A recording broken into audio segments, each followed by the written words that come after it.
d'événement qui donne vraiment une image très très positive de la communauté maghrébine, de la communauté, même s'il y en a plusieurs.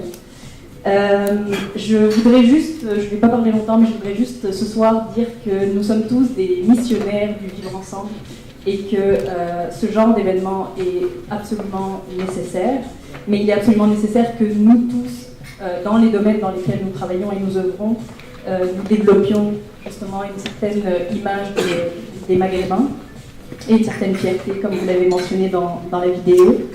Je voudrais juste dire aussi que nous avons une responsabilité envers les Maghrébins que nous sommes censés représenter et envers leur souffrance et envers leur réalité.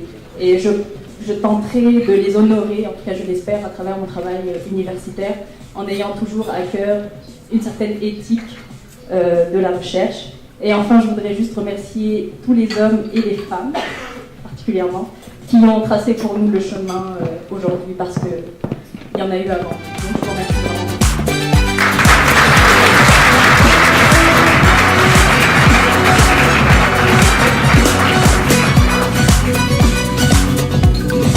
Tout d'abord, je suis vraiment très honorée que le CMQ ait pensé à moi en tant qu'une des femmes dont il faut noter le travail ce soir. Donc je suis vraiment très très honorée. Je suis également touchée par le fait qu'on note le travail académique et donc la recherche universitaire. Je pense que c'est vraiment très très important parce que c'est un domaine qui permet quand même d'avancer énormément en termes de connaissances et en termes de théorie sur les questions sociales.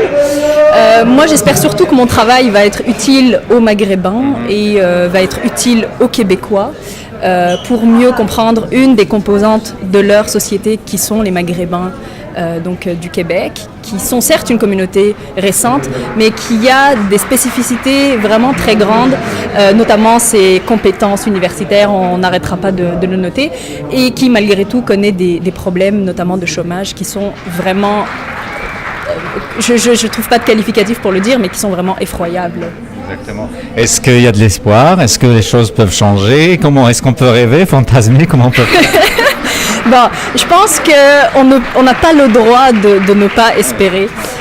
Personnellement, je viens de France, j'ai habité longtemps en France et j'ai quitté justement parce que j'avais l'impression que je n'avais plus le droit d'espérer. Donc je pense qu'au Québec, on a le devoir d'espérer et on a le devoir de ne pas laisser l'espèce de plafond de verre venir s'installer ici. On n'a vraiment pas le droit et donc je pense que la place, ça se prend et ça se prend en vivant ensemble tout simplement.